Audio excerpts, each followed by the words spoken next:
Welcome to this week's episode of eThekwini Matters. My name is Zimbili Mazibuko.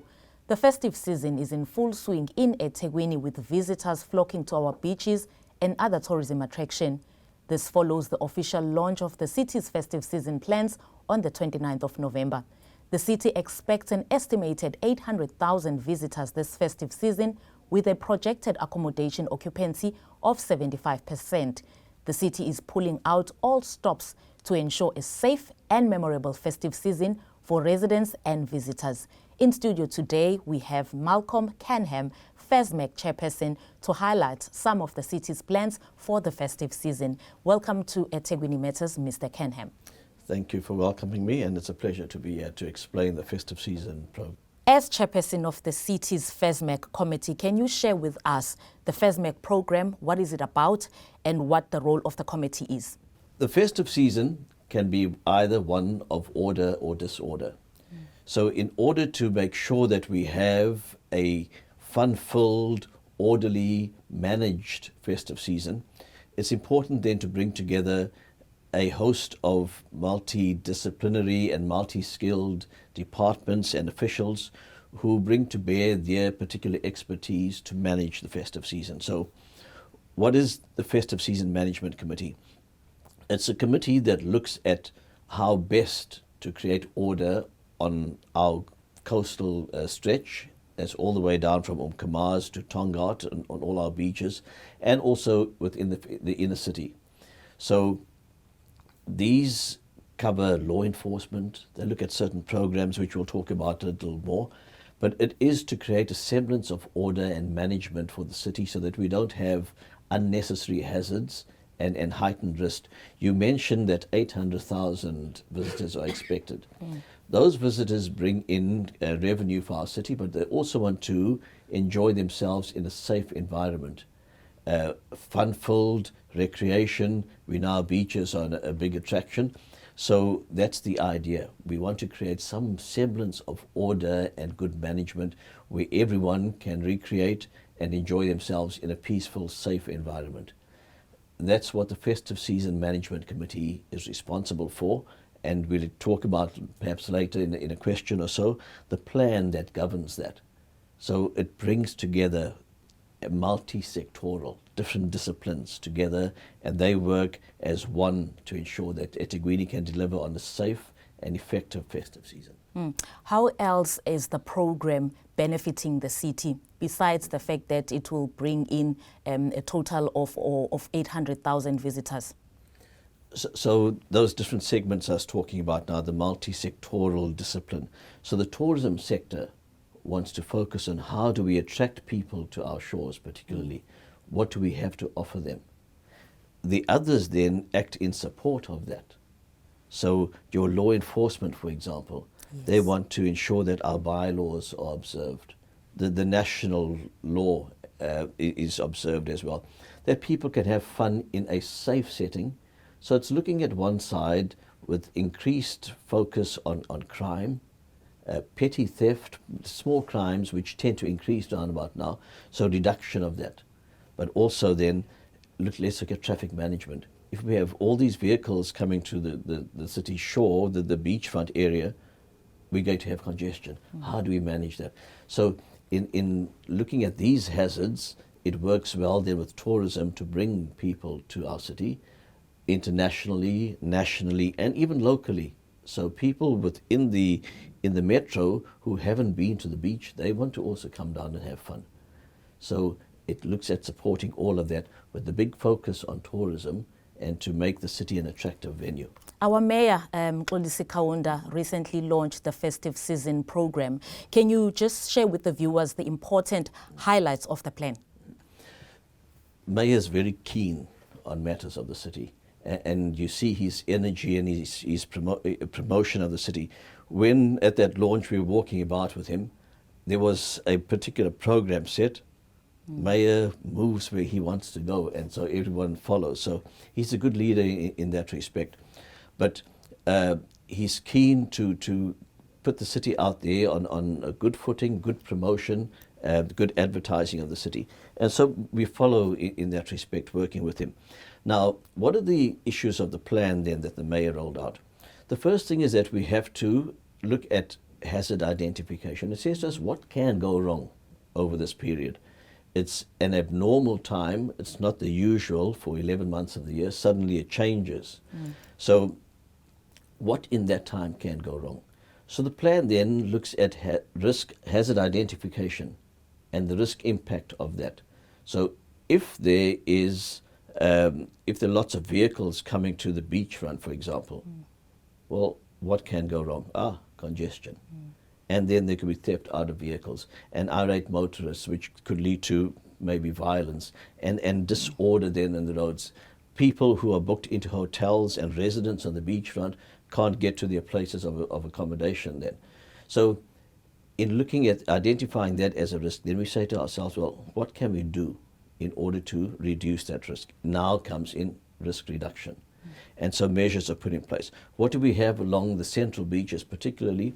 And also let's not only focus on the central space. To south and to north we have many FESMACs running and the same hazards that we identify in the central space are dittoed there. So the plans then kick in.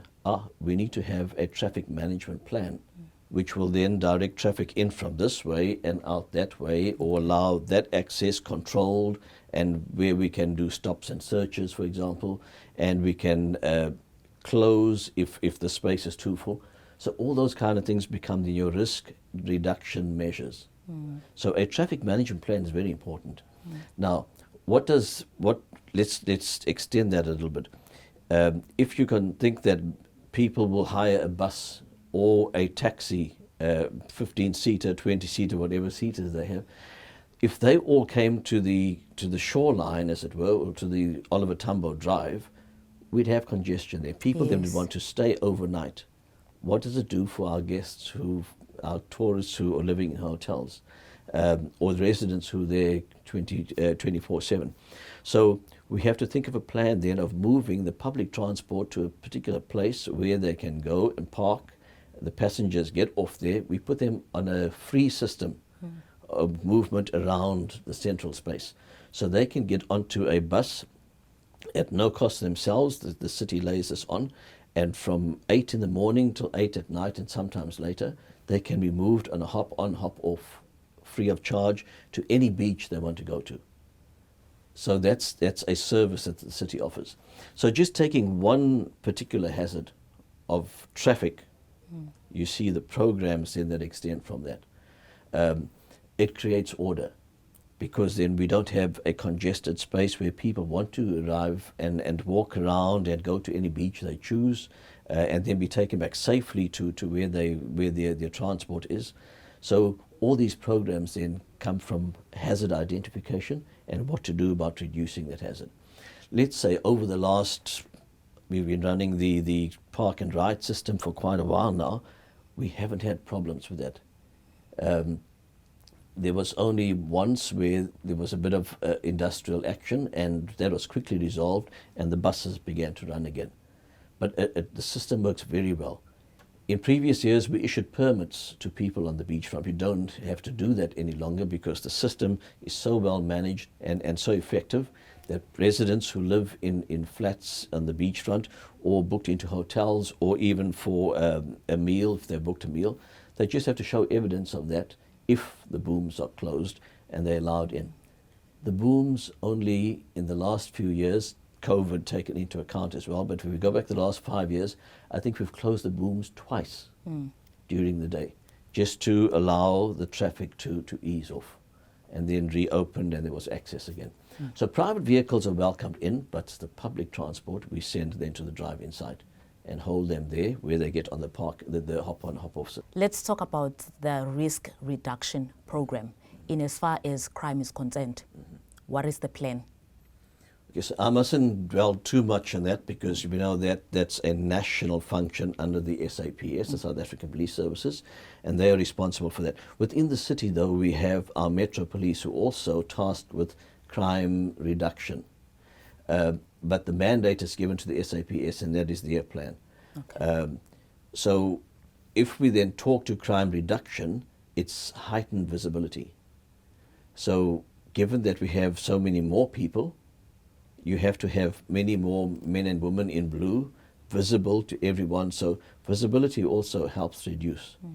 In addition to that, let me just add from a city side, and the mayor pushed for this as soon as everything was in order, but this morning he was at our CCTV control room to check that all our cameras are working. So we've pushed over the last month, 6 weeks, under our head, Vincent Gubane, to get all the CCTV cameras, particularly along the beachfront and in the central space, operational again, so that we have an eye in the sky, as it were, and we can monitor. What does that do? When something is detected, you're able to activate quicker response. So from a radio in the control room, it's just talking to the particular organization, response organization, and they move in to reduce that particular crime or to respond to. So those are the two things. One is enforcement, visibility, and also the artificial, let's call it, the AI up in the sky looking at and monitoring. So the cameras are now all up and running again, and it's good for crime. It works towards crime reduction. So what can our visitors expect in Durban? A safe, enjoyable season. Our weather has been a bit temperamental of late, but when it's hot, and everyone is migrating. I've just been watching people migrating down to the beach. So there's lots of things that support that. There's a lot of entertainment. So there's cultural entertainment, social entertainment. There's even on the big religious days, religious entertainment, and quite a few have booked spaces where they can have their religious services. There's quite a few sporting codes that have big matches coming up. We've got India in town on the 10th, playing cricket against South Africa. So there's quite a bit of activity happening. And there'll be music on the beachfront, and people can enjoy, and when they get tired of swimming, they can go and listen to music and dance and then head back again into the water. But a lot of entertainment to also show that we are an alive city. We're not going to bed at 8 o'clock, as it was. The mayor said he was very strong on that. Now let's talk about our beaches.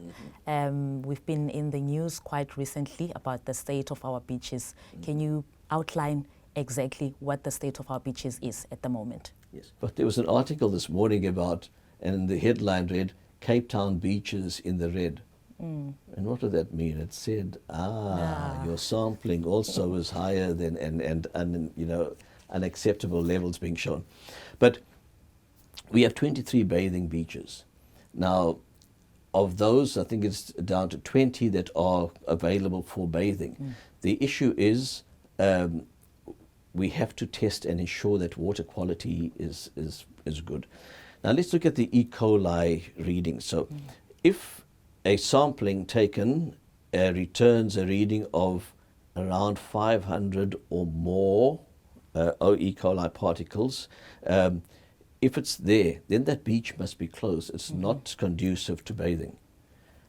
So constantly the water samples are taken. So it's done twice a week. And the city is not doing it on its own. Our water and sanitation department, very big on this. So twice a week with an independent body. They call themselves Talbot. They go to the same beach and take samples of the same water at the same time. And then these are sent for testing to check the water quality. For us, thankfully, our labs can return readings in a day, or the results within a day. For the independent body, unfortunately, it takes them 4 days. I think I heard in the last meeting, up to 4 days before they get the results back. What does it do for us? If we detect that the sampling figures return results that are too high or dangerous to bathing, we can shut down immediately. So through our Parks and Recreation and Parks Recreation and Culture unit, and looking at the beaches, our law enforcement officers can say no bathing there. So quickly we can react to the results that we get. Now the idea is to show that we are not hiding anything. Yeah. We are working with an independent body, and we're testing the same water at the same time and sending those samples then for the results. Now, one of the challenges that we're having is load shedding. And I think it hits across the board. So load shedding impacts on our wastewater treatment works. So the city is having to invest, according to our trading services cluster, on generators to ensure that the machinery keeps running. It's an added cost to the city. And then think about the diesel costs that go. So budget becomes a bit of an issue. And it's not only us, it's a national thing. So the city can't be blamed always for everything that's going wrong. There are other external forces which impact upon us, which then exacerbate the risk that we face. But in terms of the water testing, we are above board, and we're working with independent people so that it's not seen that we're hiding facts. And these samples the results are written up on the boards at the beaches. So before you get your toe in the water, you can go and check to see, what's the latest reading for this particular beach, and then decide to go in or not. But as I say, if the readings are too high, the beaches will be closed automatically by our law enforcement officers. Thank you for giving that thorough explanation about the status of our beaches. Maybe in closing, can you just give us a message for public and for our visitors? So if people have fun in a responsible manner, then everyone's happy. You cannot think it's my right to entertain myself as loudly and boisterously and not worry about the person next to me, as it were. So our rights have impact on others and theirs on ourselves as well. So we have to have, that Ubuntu needs to kick in. And there has to be some sort of mutual respect in a responsible manner. Now, the programs are in place. There's several things that we find. Youngsters who are at home during the holiday period get bored, and so they want to come down to the beach. Yes. Adults are not always with them. So the oldest sibling brings the younger ones down, and with friends and that. They are not too worried about minding the younger ones. They want to be in the water having fun. And then there's separation.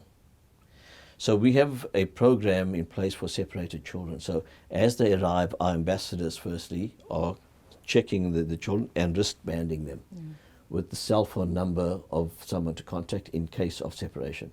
If there is a separation, they go to we have 7 tents along the central beaches. They go to that space, they're held there until they are claimed, bringing in again the Child Care Act and all the necessary. So mindful also of human trafficking, and that's one of our education programs that have kicked in this year. So everything is checked before a child is released or reunited with someone claiming them. We haven't had any instances of human trafficking through our system, but it's a constant danger. It's another risk that we've identified. In cases before where children were left over a few days, we brought the law up against them because that's child neglect, basically. So one wants to encourage, firstly, that there's some measure of identification. And so we've ordered another 150,000 wristbands, so these children can be wristbanded. And we're saying to parents, before they come down, or if you bring them down, make sure there's some sort of identification. And it can't be put on a piece of paper, the child goes in the water, and then it all frays. So it must be on a permanent marker that won't disappear. So those are some of the programs. Litter problem, Blue Lagoon, already this weekend. So the people say, look at the filth.